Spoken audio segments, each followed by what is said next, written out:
Oke, baik. Bismillahirrahmanirrahim. Assalamualaikum warahmatullahi wabarakatuh. Alhamdulillahirabbil alamin. Wabihi nasta'in wa ala umurid dunya waddin. Salatu wassalamu ala asrafil anbiya'i wal mursalin. Sayyidina wa maulana Muhammad wa ala ali Sayyidina Muhammad.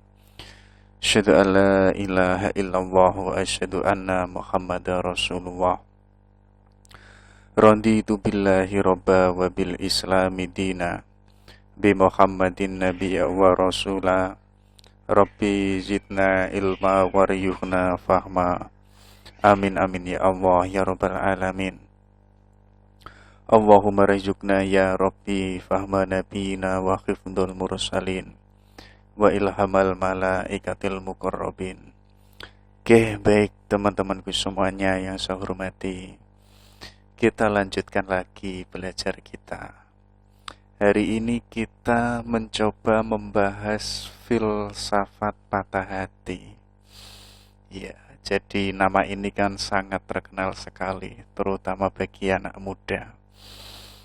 Apalagi teman-teman yang lagi merasakan perpisahan sama yang dicintainya atau situasi kondisi yang itu yang tidak diinginkannya, atau dalam istilah lain itu patah hati. Coba dicek yang kita anggap sebagai patah hati, apakah iya patah hati itu demikian. Jadi nanti kita coba lihat beberapa konsep tentang patah hati. Terutama pun juga para filosof besar, mereka pun juga ternyata mengalami yang namanya patah hati. Bahkan saat mereka patah hati, mereka itu tidak hanya diam, tidak hanya murung, melainkan power saat dia patah hati itu dijadikan spirit untuk membuahkan karya, spirit untuk berpikir. Jadi ini bisa menjadi pelajaran kita semua. Atau saat kita mengalami patah hati, jangan jadikan itu sebagai kehidupan yang sudah berakhir, itu enggak. Jadi perjalanan kita masih panjang. Jadi berakhirnya hidup kita atau tidak itu tergantung kita, bukan tergantung orang yang kita cintai. Jadi ada istilah itu dari pepatah kuno, yang kita anggap patah hati sebenarnya itu mitos. Ya, kita kan sering mengatakan hatiku patah, hatiku retak, dan lain sebagainya. Jadi itu mitos katanya. Jadi katanya pepatah bijak ini, dia mengatakan tidak ada istilah yang namanya patah hati. Karena hati itu senantiasa bertumbuh dan berbunga. Bahkan hati pun juga senantiasa mewangi di setiap musim yang ada. Jadi pergantian musim, setiap periode, hati kita itu senantiasa bertumbuh. Jadi hati kita itu enggak statis, apalagi kok sampai patah, itu enggak. Jadi teman-teman enggak boleh pesimis saat mengalami yang namanya patah hati. Patah hati itu hal yang wajar. Tapi yang penting bagaimana cara kita menyikapinya. Bagaimana cara kita itu menjadikan situasi patah hati itu kita bangkitkan menjadi energi yang baru. Jadi kita tidak sebagaimana yang kemarin, kita menjadi sesuatu yang baru sekarang. Oke, itu ya. Coba kita lihat dulu beberapa definisi tentang patah hati. Ada istilah yang disebut heartbroken. Jadi ini sebagaimana yang kita ucapkan, aku sedih, hatiku patah, hatiku hancur berkeping-keping, wah macam-macam ya. Itulah yang disebut heartbroken. Jadi seseorang ketika mengalami kesedihan saat putus cinta, ya, lagi sayang-sayangnya, lagi romantis-romantisnya, ternyata kok putus di tengah jalan.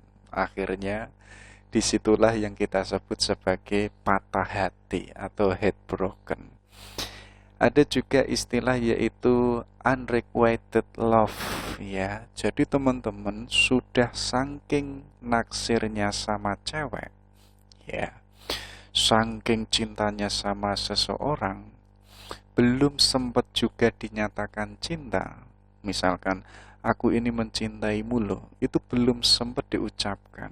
Ya, jadi masih ada di dalam dirinya perasaan itu. Tapi teman-teman ini berusaha untuk menyatakan cintanya. Saat menyatakan, ternyata cintanya itu ditolak. Jadi, unrequited in love ini adalah ketika teman-teman mencintai, tapi cintanya itu tak terbalas. Itulah yang disebut bertepuk sebelah tangan.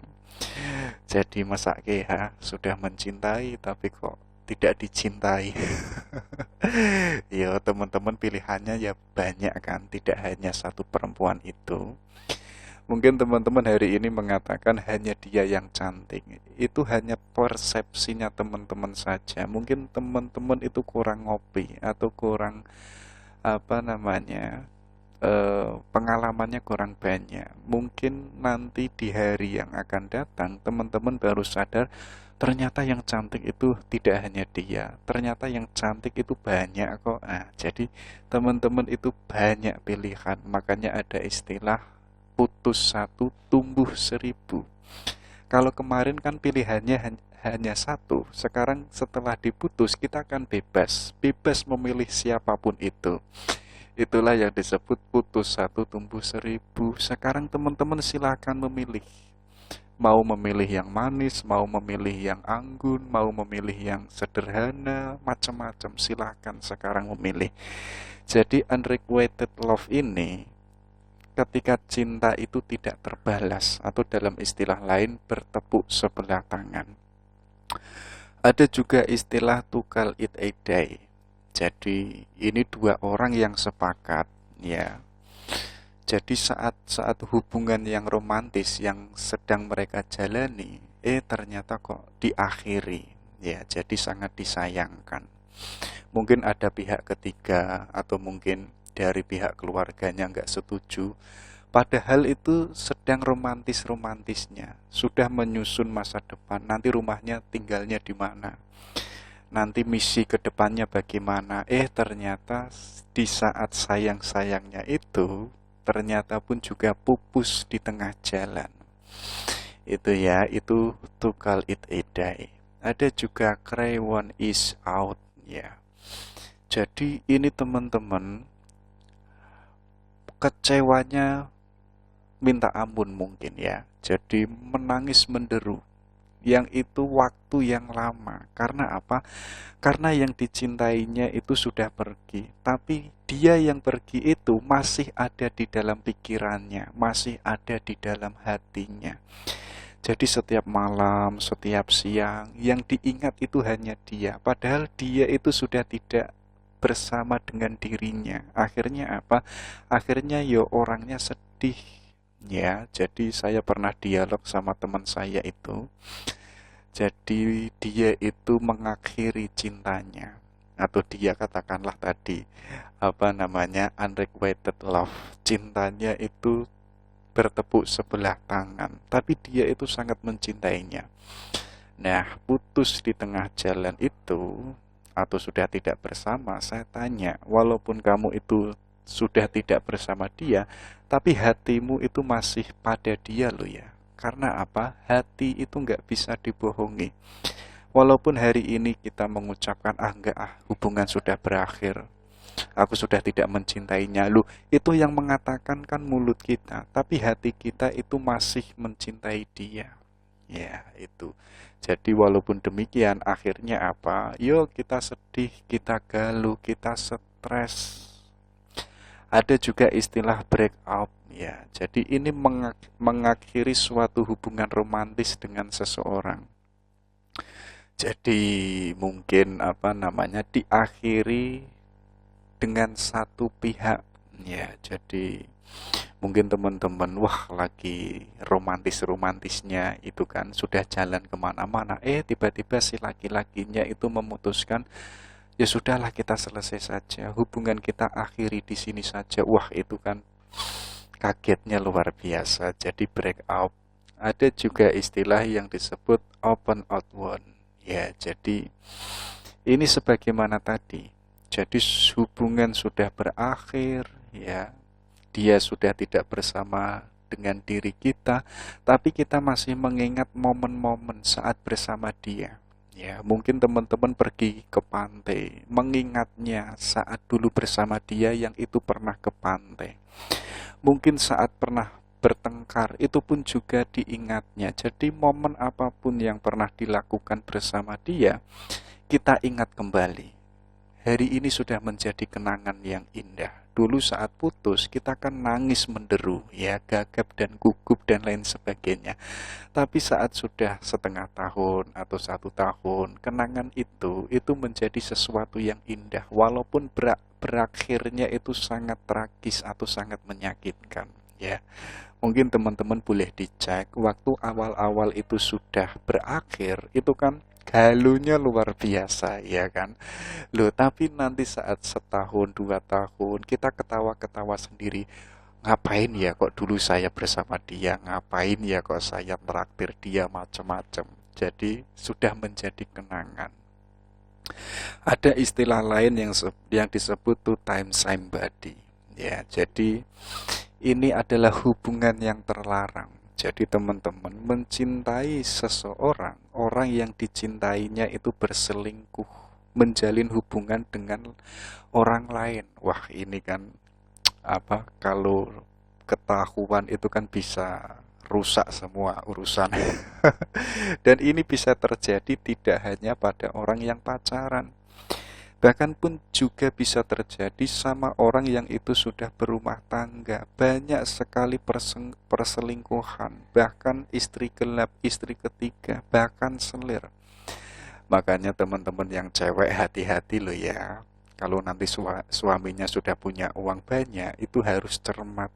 Ya, pasti atau sedikit atau banyak mungkin punya selingkuhan yang ada di luar sana. Dan itu tidak diketahui oleh teman-teman yang cewek. Makanya kalau memilih suami itu harus benar-benar hati-hati. Ya, yang bisa komitmen, yang bisa setia, gitu ya, itu tuh time somebody. Yang terakhir ada love rat, ya. Jadi ini laki-laki loser, laki-laki pecundang yang mengkhianati kekasihnya. Jadi sudah memberikan harapan, ya. Jadi sudah memberikan, nanti kita nikah ya 1 tahun kemudian, saya tak fokus pada masa depan saya. Dia fokus pada masa depannya sudah dia gapai. Ternyata apa yang dijanjikan kemarin itu tidak ditetapinya, melainkan malah berhubungan dengan orang lain. Nah, jadi ini adalah laki-laki loser, pengecut, atau tidak menepati janjinya, padahal janjinya itu macam-macam dan manis semua. Oke, itu ya. Itu beberapa istilah tentang patah hati. Oke, kita lanjutkan beberapa filosof yang itu pun juga pernah mengalami patah hati, terutama adalah Soren Kierkegaard. Ya, jadi beliau ini seorang filsuf asal Denmark. Pernah mengarang buku yang sangat terkenal sekali, judulnya itu Work of Love, jadi karya cinta. Jadi teman-teman kalau mau menggali ide-idenya Soren Kierkegaard tentang cinta, itu ada di bukunya itu. Jadi judulnya Work of Love. Iya. Jadi beliau ini kenapa kok menjadi orang yang luar biasa, bahkan dijuluki sebagai father of existentialisme. Itu ceritanya karena beliau itu sendirian membujang sampai beliau itu meninggal. Ya, jadi ceritanya itu suatu ketika Regina Olsen ini meminta Soren Kierkegaard untuk datang ke rumahnya. Jadi sampai ke rumahnya Regina, Kierkegaard ini meminta agar Regina itu memainkan piano. Jadi saat memainkan piano dengan nada yang indah, ya. Jadi seolah-olah si Kierkegaard saat itu baru mendengarkan alunan piano yang indah saat itu. Loh, kalau kita cermati, ya, apakah Ki Kegat itu baru pertama kali mendengarkan musik piano saat itu? Tentunya tidak. Jadi kalimat itu sebenarnya ada semantik. Jadi Ki Kegat itu hanya ingin melihat Regina. Jadi tidak melihat piano atau mendengarkan piano itu enggak, melainkan hanya ingin mendengarkan Regina Olsen.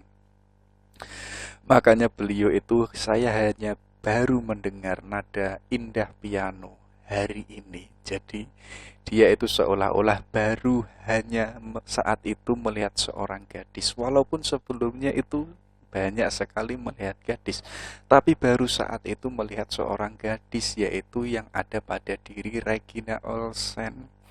Akhirnya mereka berdua itu berhubungan serius. Dan Ki Kegat memutuskan Regina itu dijadikan sebagai tunangannya. Tapi nggak tahu kenapa belakangan Soren Ki Kegat ini orangnya bingung. Jadi dia merasa, wah nanti gimana ya kalau saya menjadi suami? Saya bisa bertanggung jawab nggak? Saya bisa diandalkan nggak? Saya bisa membahagiakan Regina nggak? Jadi pikirannya itu macam-macam. Sampai dia itu murung di dalam rumahnya dan pada akhirnya memutuskan bahwa hubungannya itu sudah tidak bisa dilanjutkan lagi, dan itu diputuskan sendiri oleh Soren Ki Kegat. Padahal saat itu kalau kita meminjam hari ini, undangan itu sudah disebarkan, semua orang sudah tahu kalau mereka berdua itu sebentar lagi menikah, ya. Jadi keputusan sepihak itu yang menjadikan Regina itu sulit untuk menerimanya. Bahkan kabarnya Regina itu sudah beberapa kali main ke rumahnya Soren Ki Kegat, tapi pun juga nggak pernah ditemui. Bahkan beberapa kali ngirim surat, tapi suratnya pun juga nggak pernah dibalas. Wah, akhirnya nanti putus asa Regina ini, sampai Regina ini dikabarkan menikah dengan yang namanya itu Johan Frederick. Jadi Johan ini seorang pegawai negeri yang sangat terkenal. Jadi mendengar itu, Soren Ki Kegat itu baru menyadari, wah kenapa ya nggak saya nikahi? Wah, baru kecewa luar biasa. Tapi bagi Soren Ki Kegat, walaupun Regina itu menikah dengan orang lain, itu sudah menjadi pilihannya. Karena Soren ini sadar, ya, jadi kalau hidupnya itu tidak bisa lama, ya, jadi beliau ini punya penyakit depresi yang tiba-tiba itu apa? Tiba-tiba itu muncul. Dan beliau pun juga punya penyakit yang disebut melankolia. Ya, jadi penyakit ini yang membayangi Soren Ki Kegat, yang itu nanti takutnya tidak bisa menemani Regina Olsen sampai meninggal dunia.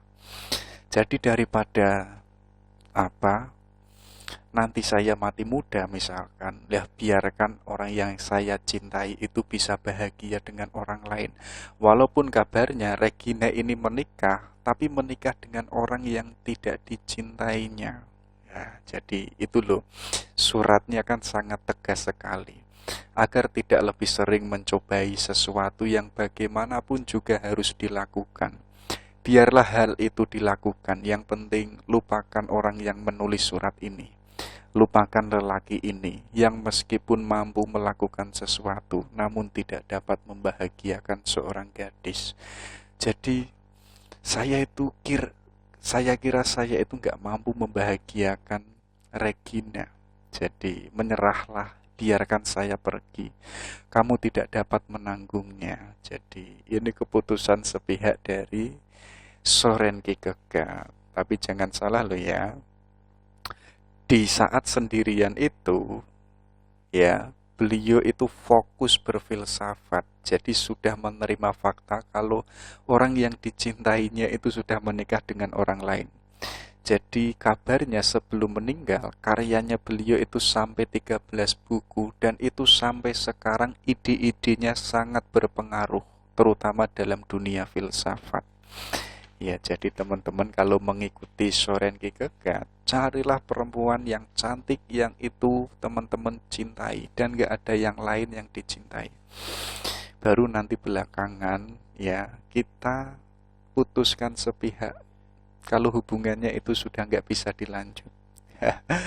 Nah, disitulah teman-teman kan akan merasakan kekecewaan, depresi macam-macam. Baru kita nanti akan merubah hidup kita. Ya sudahlah, saya tak fokus berpikir saja, saya tak fokus berkarya saja. Makanya nggak salah Soren Kierkegaard itu dari mencintai yang pada akhirnya tidak bersama orang yang dicintai, beliau itu fokus berfilsafat sampai akhirnya dijuluki sebagai founder of existentialisme. Itu dari Soren Kierkegaard. Ada juga dari Friedrich Nietzsche dan seorang gadis yaitu Lau Andres Salomo. Ya, jadi ini ada sepucuk surat cinta. Bahwa hari yang lewat tampak seperti hari ulang tahunku. Engkau kirimi persetujuanmu, datang dan tinggal selama 3 minggu. Hadiah terbaik yang pernah orang berikan kepadaku. Jadi Nietzsche ini merasakan kebahagiaan yang itu hanya 3 minggu saat bersama Lau Andres Salomo. Jadi ceritanya itu Nietzsche di momen-momen kesendiriannya atau di momen pengembaraannya tiba-tiba itu kenal dengan seorang gadis novelis namanya itu Lau Andreas. Ya. Nah, karena sudah mencintai, Nietzsche ini sudah saking cinta, jadi cintanya itu dinyatakan sama Lau Andreas, ternyata pun juga ditolak. Bahkan ceritanya Nietzsche ini melamar 3 kali, itu pun juga lamarannya ditolak. Wah, itu kan stres luar biasa ya. Bahkan ada cerita itu, Lau Andreas itu mau menerima cintanya Nietzsche, tapi dengan satu syarat, ya. Jadi syarat itu apa? Nietzsche itu harus ikhlas kalau Nietzsche harus menikah dengan Paul Rey. Jadi Paul Rey ini adalah sahabatnya Nietzsche sendiri. Bayangkan, kita mencintai perempuan, ya, tapi perempuan ini memberikan syarat kalau kamu benar-benar mencintai saya, kamu harus menikah dengan sahabatmu sendiri. Wah, itu kan itu kan gimana ya, wes mencintai dirimu tapi kok malah kamu suruh menikah dengan orang lain ya. Jadi akhirnya Nietzsche itu nanti belakangan memilih untuk menjadi seorang individualis, yaitu apa? Orang yang harus sanggup menguatkan dirinya tanpa pihak lain. Jadi saya sebagai manusia yang kuat, yang tegar, itu bukan karena dorongan dari orang lain, bukan karena dorongan dari pacarku, bukan. Jadi teman-teman hari ini menjadi kuat, menjadi hebat, kok gara-gara pacarnya? Artinya teman-teman itu bukan otentik sebagai dirinya sendiri. Jadi kita itu harus otentik, kuat. Kuat kita itu pun juga harus sumbernya dari diri kita, bukan dari orang lain atau bukan dari pacar kita.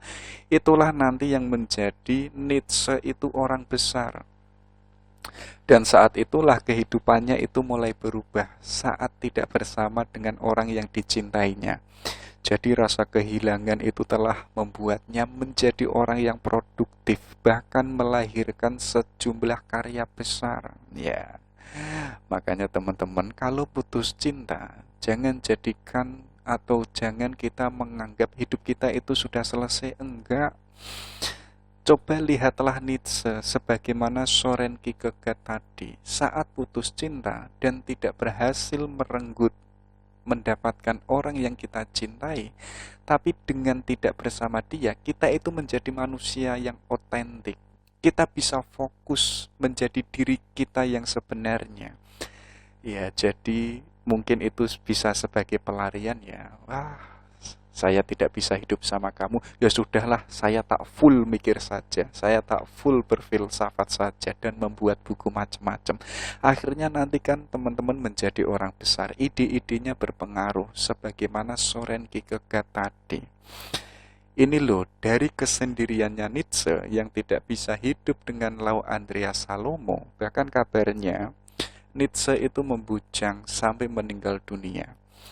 Tapi kita nggak boleh menirunya ya, tapi yang harus kita gali dari gagasannya Nietzsche apa? Dari situlah lahir yang namanya Ubermensch. Jadi manusia yang super. Coba dicek ya. Saat kita patah hati, katanya Nietzsche, kita itu berada di titik yang paling terendah. Kita merasa dunia sudah selesai. Kita menganggap kita itu nggak punya apa-apa. Kemarin kita bersama, kemarin ada yang memperhatikan. Sekarang sendirian, nggak ada yang memperhatikan. Ya, nggak ada yang mensupport. Nah, di saat kita berada di titik rendah itu, di momen itu kita itu mempertanyakan diri kita sendiri, ya. Jadi saya itu ada di mana dan seperti apa, nilainya pun juga kayak apa, ya. Jadi di saat itulah kita itu membangun diri. Yang kemarin kita lupa mempertanyakan kemanusiaan kita, sekarang kita mulai mempertanyakan kemanusiaan kita, ya. Bahkan katanya Nietzsche, ya, saat kita sendiri itu, itulah kita itu bisa membangun diri kita yang itu versi kita sendiri, bukan versi orang lain, ya. Dan disitulah kita itu menjadi otentik. Yang kemarin kita itu versinya pacar kita baik itu harus karena pacar kita menjadi orang yang istiqomah itu karena dorongan cewek kita. Sekarang kita sendiri, kita membangun diri kita yang sebenarnya. Disitulah kita akan menjadi manusia super. Jadi versi terbaik diri kita. Kita mampu mengatasi seluruh problem yang kita hadapi tanpa bantuan pacar kita, tanpa bantuan orang lain. Yang kemarin mungkin kita cengeng, ya, kalau sedikit-sedikit galuh kita lari ke cewek kita, ya, kalau nggak di WA kita nangis, stres, judek dan macam-macam. Kita sekarang sudah menjadi orang yang kuat. Kita sudah bisa mengatasi diri kita sendiri. Kita mampu menaklukkan egoistik kita. Ya, jadi disitulah kita itu sudah tidak menjadi moralitas budak.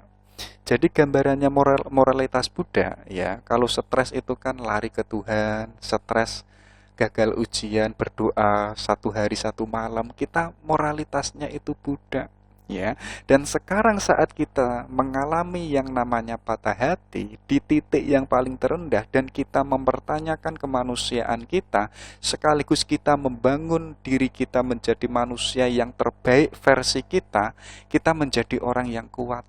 Itulah yang disebut Ubermensch. Kita manusia yang super. Moralitas kita tidak lagi moralitas budak. Moralitas kita sekarang tuan. Ya, kita tegar, kita kuat, berani memperjuangkan sesuatu tanpa bantuan orang lain, tanpa support orang lain. Kita sudah berani untuk hidup. Kalau kemarin kita melakukan sesuatu, kita menunggu perintahnya atau WA-nya dari pacar kita, sekarang kita sudah tidak itu lagi. Jadi kita sudah menjadi manusia yang paling terbaik versi kita, bukan versi pacar kita. Itulah gagasannya Nietzsche yang itu mungkin lahir dari beliau itu tadi, menjadi seorang individualis karena tidak bersama dengan orang yang dicintainya. Makanya tadi teman-teman kalau itu mengalami fakta yang sama, orang yang dicintainya kok sudah tidak bersama kita, ayo kita menjadi manusia yang itu tidak lagi sebagaimana yang kemarin. Ya, tapi kok kita masih sama saja, nangisan, moralitas kita cengeng, yo sama saja. Ya, itu dari Nietzsche. Ada juga yaitu dari Martin Heidegger dan Hannah Arendt. Jadi saya kasih judul Cinta Terlarang Dua Filsuf Raksasa. Ya, jadi ceritanya itu saat itu Heidegger itu menjadi dosen, umurnya itu 35 tahun. Dan statusnya Heidegger itu sudah beristri, anaknya 3.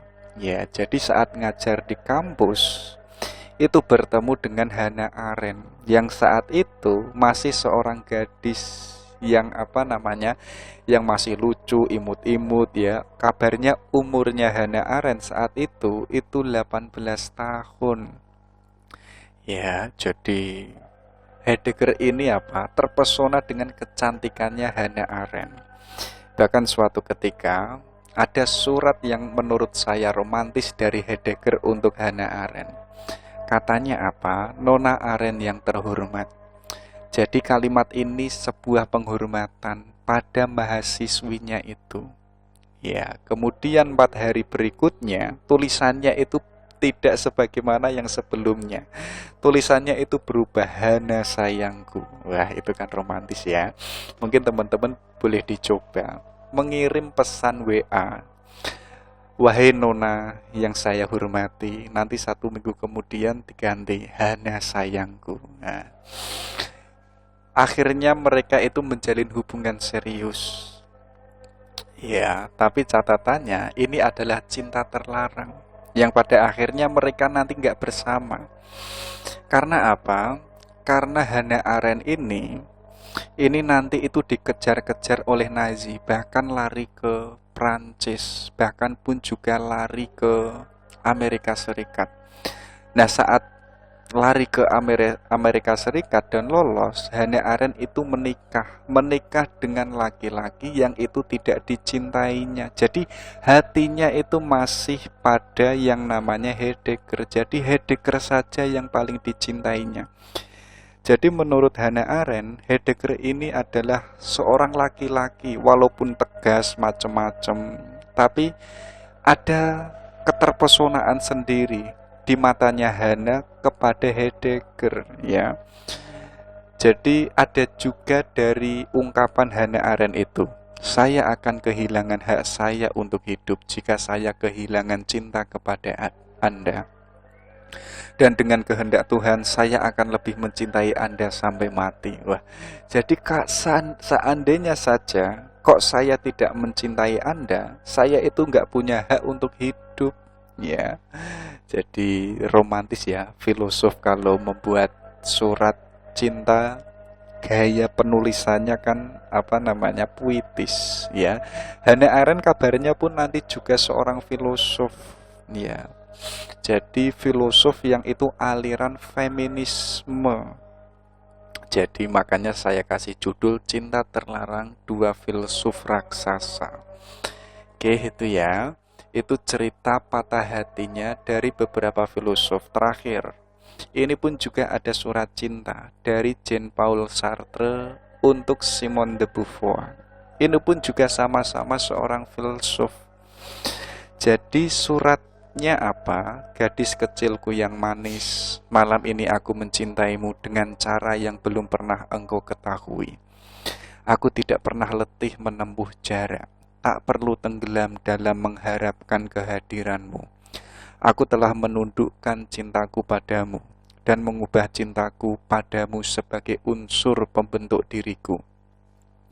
Kumohon pahamilah aku mencintaimu saat perhatianku kuberikan kepada yang lain. Jadi aku yo mencintaimu, tapi aku pun juga perhatian sama cewek yang lain. Itu gaya cintanya Sartre. Ditolus aku mencintaimu, malam ini aku mencintaimu di malam musim gugur. Aku mencintaimu dengan jendela yang terbuka. Hari ini aku mencintaimu, tapi hatiku ini senantiasa terbuka untuk menerima cinta yang lain atau untuk mencintai yang lain. Jadi nanti ada alasannya bagi Sartre. Engkau milikku dan segala sesuatu milikku. Dan cintaku mengubah segala sesuatu di sekitarku. Dan segala sesuatu di sekitarku mengubah cintaku. Jadi sekelilingku ini bisa merubah cintaku. Yang hari ini aku mencintaimu, bisa saja dengan kondisi yang berbeda aku mencintai yang lain. Ya, jadi itu surat cintanya Jean-Paul Sartre. Jadi coba dicek ya, kenapa kok surat cintanya kok agak unik. Karena bagi Sartre, beliau itu nggak mau terikat. Makanya mereka berdua itu kumpul kebo, hidup bersama satu rumah, tapi nggak mau yang namanya nikah. Ya, jadi kok sampai menikah, itu bagi Sartre apa? Saya yang sebagai manusia yang bebas, saya nggak bebas lagi karena terikat dengan menikah. Aku suamimu dan kamu istriku. Akhirnya apa? Saya punya hak untuk ini dan itu. Akhirnya saya yang menjadi manusia sekarang nggak bebas. Makanya apa?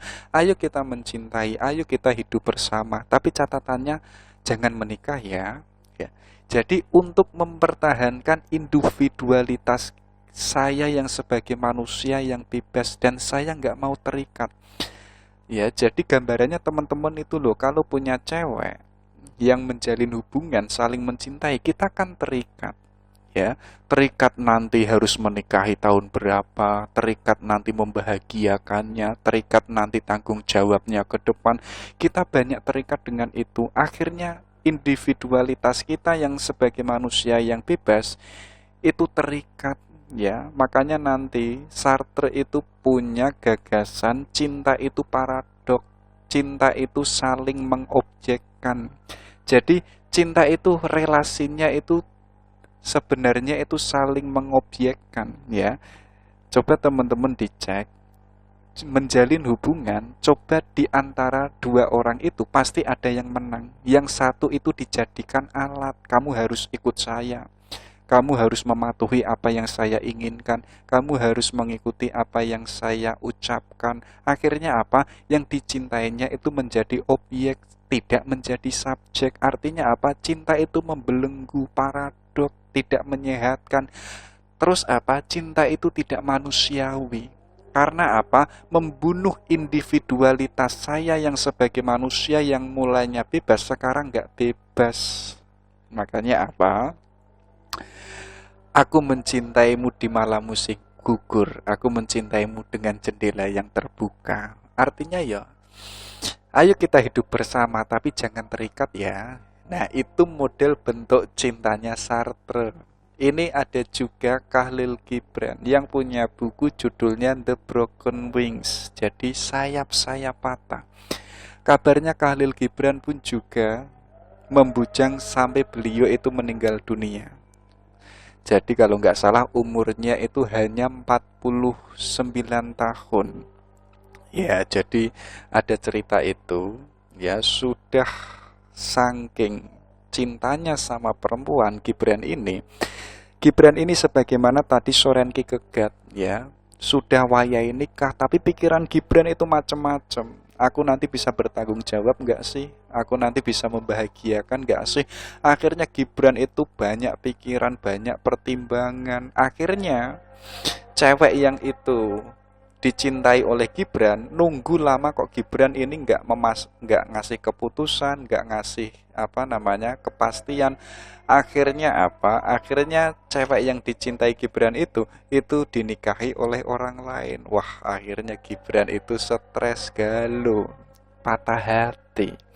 Tapi jangan salah loh ya, ceritanya beliau itu mengalami patah hati yang luar biasa itu banyak juga melahirkan karya-karya yang sangat luar biasa, terutama yang itu membahas tentang puisi dan sastra. Termasuk ini. Katanya Gibran, ini ada nasihat dari beliau. Adalah ketika kamu menitikkan air mata dan masih peduli terhadapnya. Adalah ketika dia tidak memperdulikanmu dan kamu masih menunggunya dengan setia. Adalah ketika dia mulai mencintai orang lain dan kamu masih bisa tersenyum sembari berkata, aku turut berbahagia untukmu. Walaupun orang yang kita cintai sudah tidak bersama kita, atau sudah bersama orang lain, atau bahkan dinikahi oleh orang lain, ayo kita tersenyum. Ya, jadi hidup kita itu belum selesai. Kita masih punya kesempatan untuk membuka masa depan kita. Jadi nggak ada pilihan yang itu kita stres, kita galau. Makanya katanya Gibran apa? Adalah ketika dia mulai mencintai orang lain dan kamu masih bisa tersenyum sembari berkata, aku turut berbahagia untukmu. Itulah yang disebut cinta, katanya Gibran. Jadi mencintai itu sekaligus merelakan. Demi apa? Demi orang, demi kebahagiaan orang yang kita cintai. Makanya Gibran apa? Aku mencintainya, misalkan kata-katanya demikian. Aku mencintainya, apakah saya itu mampu membahagiakan dia? Daripada saya tidak mampu, biarkan orang yang saya cintai itu bahagia dengan orang lain. Teman-teman bisa nggak demikian? Apabila cinta tidak berhasil, bebaskan dirimu. Biarkan hatimu kembali melebarkan sayapnya dan terbang ke alam bebas lagi. Jadi teman-teman, kok tidak mendapatkan orang yang dicintainya, ya? Biarkanlah hati kita yang patah itu, hati kita yang sedang galau itu, biarkanlah melebarkan sayapnya, biarkanlah terbang ke angkasa. Ya, jadi jangan jadikan hati kita itu terpuruk. Jangan jadikan hati kita itu berdiam di tempat itu, jangan sampai. Makanya ingatlah bahwa kamu mungkin menemukan cinta dan kehilangannya. Tapi ketika cinta itu mati, kamu tidak perlu mati bersamanya.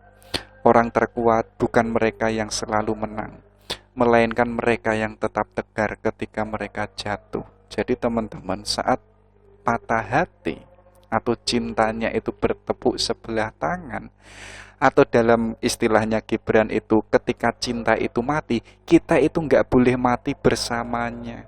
Kita tetap masih punya kesempatan untuk hidup. Hati kita pun juga masih punya kesempatan untuk mencintai yang lain. Makanya indigium pertama di awal tadi, hati kita itu senantiasa bertumbuh dan berbunga di setiap musim yang ada. Tapi yang dicemaskan oleh Gibran apa? Orang yang terkuat itu bukan orang yang selalu menang, melainkan apa? Melainkan mereka yang itu tetap tegar ketika mereka itu jatuh, ya. Makanya saat kita di posisi yang paling rendah, di posisi saat kita itu tidak diterima cinta kita misalkan, ayo kita tetap menjadi orang yang kuat, ya. Orang yang selalu tegar, masih punya masa depan yang itu harus kita kejar. Kita masih punya banyak kesempatan untuk menjalani hidup ke depan. Jangan selesaikan hidupmu pada saat kamu putus cinta, itu nggak boleh. Ya, itu Khalil Gibran. Kita lanjutkan. Ini katanya Jalaluddin Rumi yang pada akhirnya perpisahan. Ya, akhirnya dia menikah dengan orang lain. Akhirnya kita sendirian. Nah, ini ada nasihat dari Rumi. Ketika tiba saat perpisahan, janganlah kalian berduka. Sebab apa yang paling kalian kasihi darinya mungkin akan nampak lebih nyata dari kejauhan. Seperti gunung yang nampak lebih agung terlihat dari padang dan daratan. Jadi teman-teman, kalau ingin melihat betapa cantiknya orang yang kita cintai, ayo kita melihatnya dari jauh. Ya, mungkin kalau teman-teman tiap hari kok selalu bersama ceweknya atau yang cewek sama cowoknya, ya, tiap hari pergi ke kampus bersama, makan bersama, pulang bersama, itu malah nggak indah. Itu malah nggak asik. Yang asik itu bagaimana ketika kita itu berada di jauh dengan orang yang kita cintai. Di situ ada rindu, di situ ada keindahan, ya. Makanya teman-teman kalau punya cewek jangan terus-menerus bersama, rasanya nanti ampang, ya. Nggak ada rasanya. Makanya harus ciptakan yang namanya jarak. Ya, mungkin sebulan nggak ketemu atau 1 minggu nggak ketemu, wah itu yang cewek kan sudah marah-marah ya. 1 hari nggak dikasih kabar pun juga masih marah-marah, apalagi satu bulan. Demi apa? Demi agar tercipta suasana keindahan yang sebelumnya tidak pernah kita temukan. Dan keindahan itu bisa kita temukan saat kita itu berjauhan, saat kita itu tidak pernah bertemu. Ya, makanya ciptakanlah perpisahan. Jadi berpisah tidak untuk pergi, tapi berpisah untuk kembali. Itu katanya Rumi. Oke, baru di situ coba kita cari tips-tips ya, yang itu untuk sebagai jalan kita untuk mengatasi saat kita itu patah hati. Pertama itu dari Kubler-Ross, ya, 5 Stages of Grief. Jadi 5 tahap kesedihan. Jadi teman-teman saat patah hati itu kan sedih, kecewa luar biasa. Dan katanya Ross itu ada step-stepnya. Yang pertama apa? Biasanya orang yang sedang patah hati, orangnya biasanya itu menyangkal. Nggak mungkin ah, apa iya sih saya itu sudah tidak bersama dia. Jadi belum bisa menerima fakta yang terjadi saat itu. Jadi menyangkal, nggak terima. Banyak kan terjadi diputus tapi nggak mau menerima. Nggak mau, macam-macam kan biasanya perempuan. Itu step pertama. Baru apa? Kalau dia menyadari, ternyata saya itu diputus dan patah hati, akhirnya marah-marah, ya. Jadi cemburu, gusar, benci. Kenapa kok demikian? Ya, akhirnya apa? Menyakiti dirinya sendiri dan menyakiti lingkungannya atau merusak barang-barang yang ada di sekelilingnya. Kemudian yang ketiga apa? Depresi. Ya, jadi karena sulit untuk menerima kenyataan, hidupnya kok sering murung, ya, gusar, marah-marah dan lain sebagainya. Akhirnya dirinya depresi, sulit tidur, sulit makan.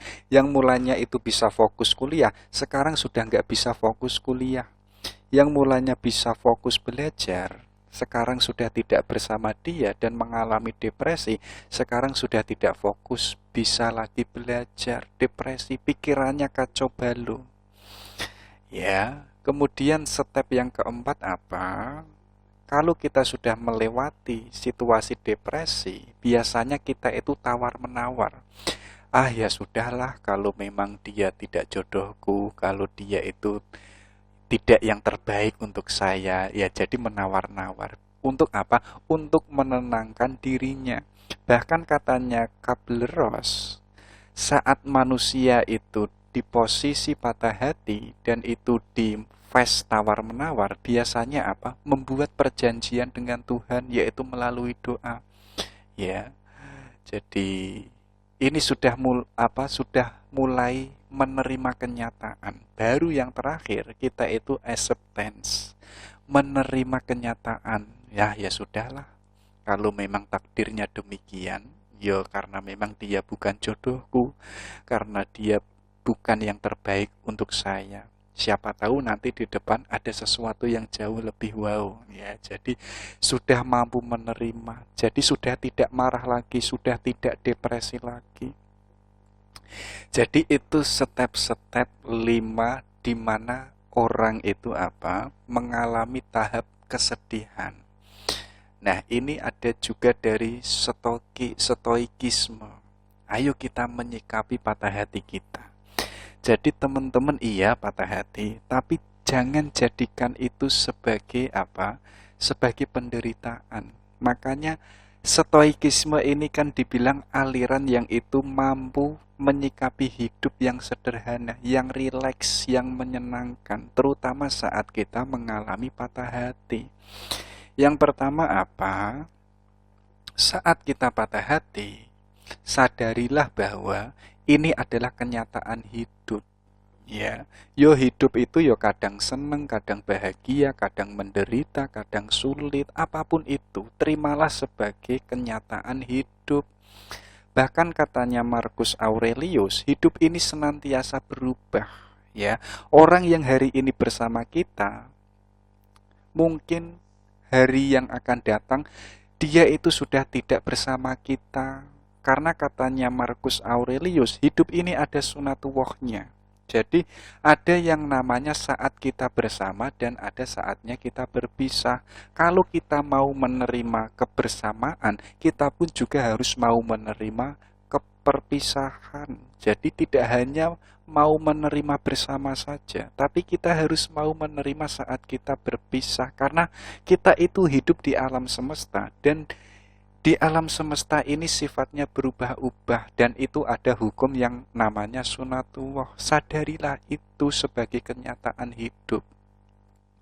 Yang kedua katanya stoikisme apa? Cintamu itu bukan milikmu loh ya. Teman-teman kalau menyadari, teman-teman jatuh cinta itu kan gak bisa diminta. Ya, bahkan teman-teman itu bisa mencintai istrinya temennya. Ada kan? Nah, artinya apa? Cinta itu bukan milik kita, tidak bisa kita kendalikan. Ya, nanti kita mencintai siapa itu adalah urusan yang ada di atas. Banyak kan terjadi, ada orang yang itu mencintai ceweknya biasa-biasa saja, nggak pinter. Ya, padahal cowoknya ini ganteng, ya. Kalau misalkan dikalkulasi, loh, kenapa kok tidak menerima yang pinter, yang cantik, yang anggun? Artinya apa? Artinya ternyata cinta itu bukan kuasa kita, sekaligus bukan milik kita. Sadarilah itu, katanya stoikisme. Yang ketiga apa? Ada loh sesuatu yang itu ada di luar kuasamu. Termasuk apa? Orang yang kita cintai. Orang yang kita cintai itu tidak pada kuasa kita. Makanya orang yang kita cintai itu tidak bisa selamanya bersama kita. Dia punya kuasanya sendiri dan itu tidak bisa kita kuasai. Makanya sadarilah itu, ada yang namanya dalam kacamatanya stoikisme yang disebut dikotomi kendali. Ada sesuatu yang itu bisa kita kuasai, tapi ada wilayah yang lain yang itu tidak bisa kita kuasai, termasuk adalah orang yang kita cintai, sebagaimana cinta kita sendiri. Bahkan diri kita sendiri yang mencintai itu pun juga sulit untuk kita kuasai. Tahun kemarin mencintai dia, kalau tahun berikutnya kok mencintai orang lain, loh, itu kan bukan kuasa kita. Makanya apa? Ayo kita fokus pada sesuatu yang bisa kita kuasai hari ini. Itulah nanti katanya stoikisme yang melahirkan yang namanya kebahagiaan. Tapi kok kita hanya ngurus sesuatu yang itu di luar kuasa kita, ya itu menjadikan kita stres, kita galau. Kemudian apa? Biar kita itu tidak berlama-lama patah hati, kuncinya apa? Kuncinya itu kendalikan pikiran kita. Ya, makanya katanya Marcus Aurelius, kebahagiaan kita itu tergantung pada kualitas pikiran kita. Makanya perbanyaklah mencari ilmu. Perbanyaklah menambah wawasan. Kayak teman-teman kalau perspektifnya itu banyak, kok hari ini diputus sama ceweknya, loh, karena perspektif saya banyak, saya itu mampu memilih mana yang terbaik untuk hidup saya. Ya, jadi nggak merasa hidup ini selesai, hidup ini gelap, nggak, melainkan banyak persepsi, banyak perspektif. Oh, diputus sih, ya sudahlah. Saya tak fokus pada belajar saya tak fokus pada masa depan saya. Artinya kita punya pilihan. Kita punya jangkauan yang luas, yang itu yang terbaik untuk kita. Jadi teman-teman saat putus atau patah hati, hidupnya itu nggak selesai di situ. Nah itu ya, kendalikanlah pikiran kita. Jadi teman-teman kok stres, kok galau, itu ya pikirannya teman-teman sendiri. Makanya terimalah sesuatu yang itu bisa membahagiakan kita, dan tolaklah sesuatu yang itu bisa menyengsarakan kita. Nah, pusatnya kita sengsara dan bahagia itu ada di pikiran. Selanjutnya apa? Kendalikan diri. Jangan sampai ya teman-teman itu stres, galau, depresi, kemudian merusak lingkungannya, apalagi merusak dirinya. Nggak makan selama 3 hari, nggak makan selama 1 minggu, itu malah merusak dirinya. Ya, dan itu nggak ada gunanya. Kemudian apa? Jangan memperarah keadaan. Ini sebagaimana tadi ya. Kemudian ini yang penting, amor fati. Ini istilah indigium yang sangat terkenal sekali dari stoikisme, yaitu apa? Mencintai takdir. Kalau teman-teman hari ini bersama, mencintai, menjalin hubungan dengan orang yang dicintai, ayo kita amor fati, kita mencintai takdir kita. Tapi kok kita sendirian, jomblo misalkan, single, yuk kita pun juga harus mencintai takdir kita yang sendirian. Disitulah ada ketenangan hidup, ada kenikmatan hidup. Yang terakhir apa? Dari berbagai macam kondisi yang kita alami saat kita patah hati, jangan lupa loh ya, ayo kita ambil hikmahnya. Segala sesuatu yang bahagia, yang pahit, yang tidak enak, tentu ada hikmahnya, ada pelajaran untuk diri kita sendiri.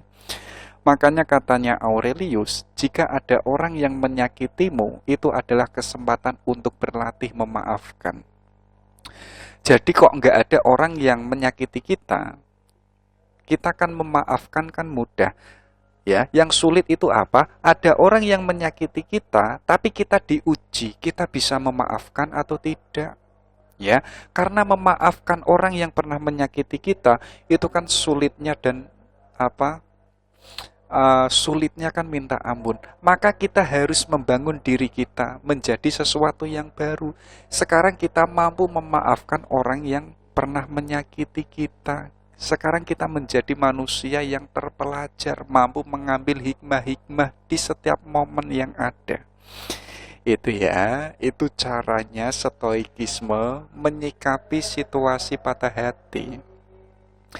Nah, ini ada juga stoikisme, yaitu tadi, ini proses menerima kenyataan saat putus cinta. Jadi step pertama apa? Kita terima dulu fakta itu. Kalau kita itu ditolak, kalau cinta kita itu bertempuk sebelah tangan.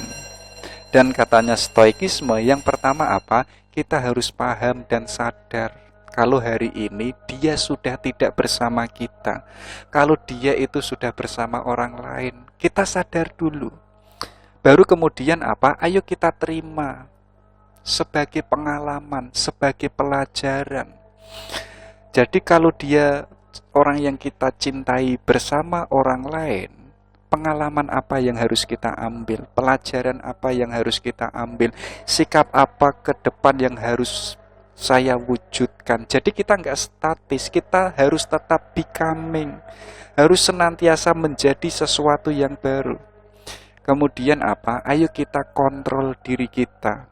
Ya, harus senantiasa mawas diri. Jangan sampai kita itu berlama-lama depresi. Jangan berlama-lama stres, nggak ada gunanya. Bahkan katanya orang stoikisme, kita sakit atau tidak, itu ya tergantung diri kita. Kenapa kita kok sakit? Karena kita mau menerima sakit. Kayak teman-teman itu loh, diputus sama ceweknya. Teman-teman kan stres luar biasa. Loh, teman-teman kenapa kok stres? Karena teman-teman itu mau menerima stres. Seandainya teman-teman tidak mau menerima stres, yo teman-teman walaupun diputus, teman-teman gak bakal stres. Karena teman-teman masih punya pilihan untuk bahagia atau tidak. Dan itu tergantung teman-teman. Makanya apa? Kendalikan diri kita. Kalau kita sudah demikian, ayo kita memberikan yang terbaik, terutama diri kita. Kita harus membangun kemanusiaan kita. Kita harus merubah mindset kita. Yang terakhir apa? Yaitu belajar untuk lebih baik. Ini harus, nggak boleh dengan yang namanya putus cinta atau patah hati. Kemudian kita terpuruk. Kemudian merasa masa depannya sudah nggak ada gunanya.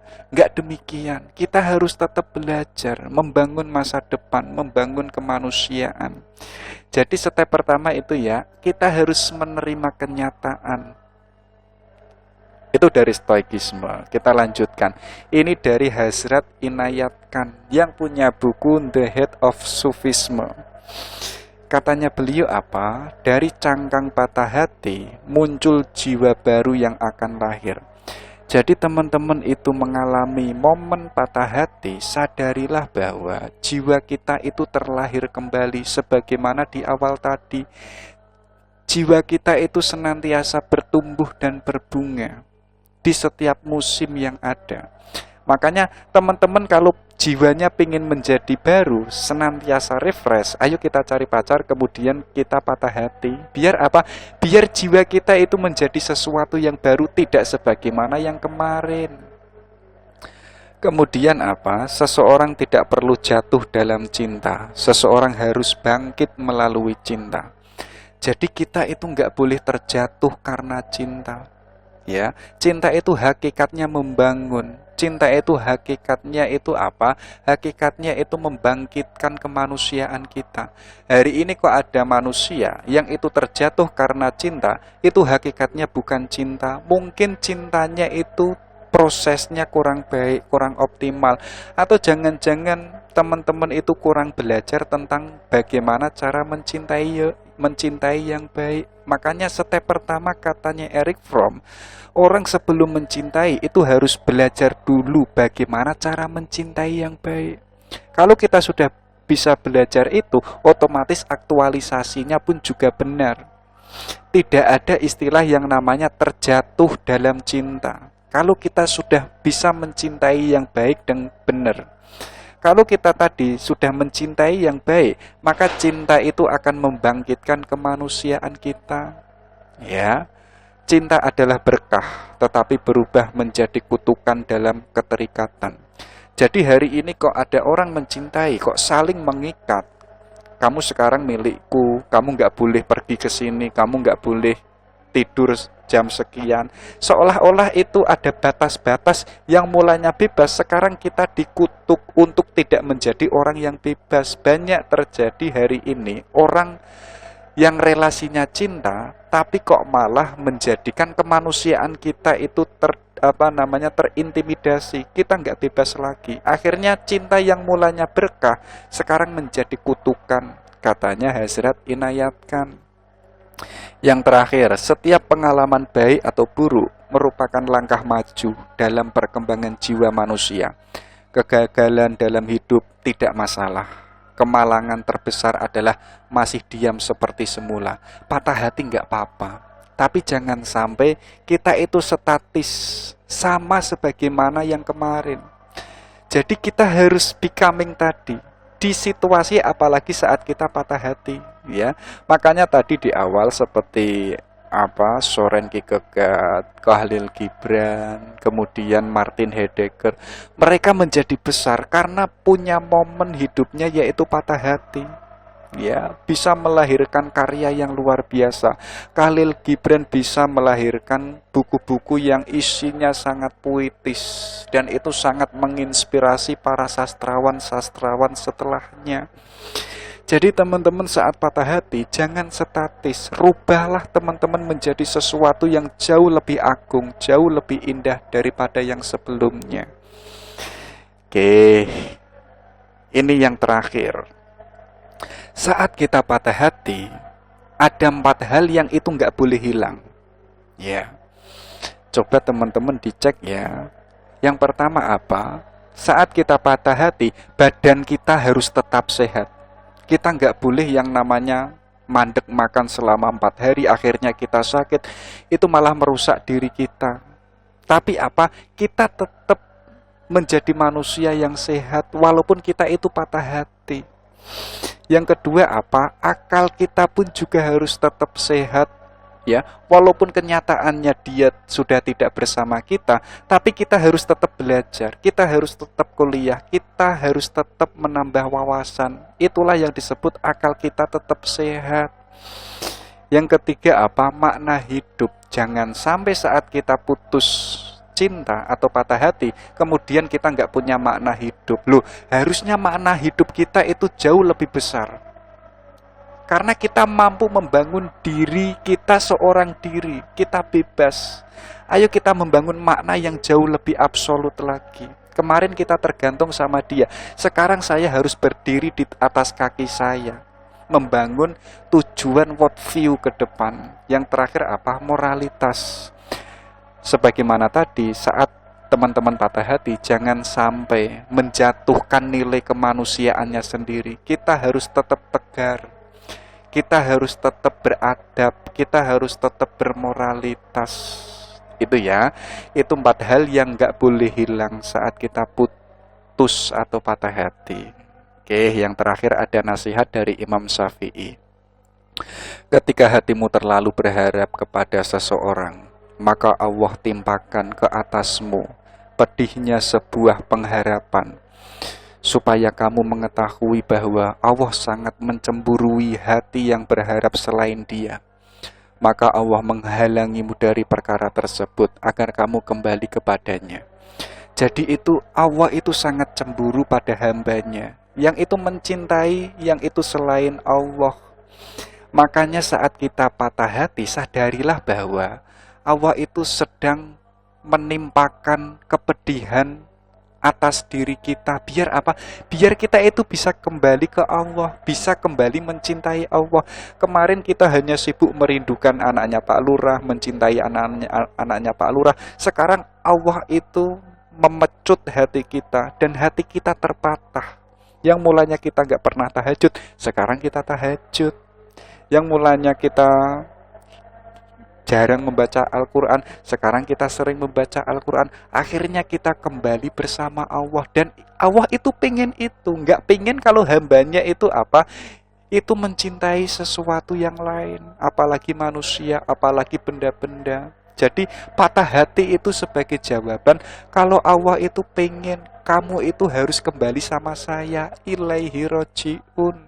Ya, makanya kalau kita menyadari itu, ayo kita terima patah hati yang itu sebagai spirit untuk kembali kepada Allah. Kalau kita meminjam perspektifnya Imam Syafi'i, gitu ya, itu sebagai pandangan saja untuk bekal kalau nanti suatu ketika kita itu patah hati. Jadi kita punya step-step, kita punya pilihan, dan kita mampu mengambil sikap yang jauh lebih baik untuk masa depan kita yang jauh lebih mempesona. Oke, sekian. Assalamualaikum warahmatullahi wabarakatuh.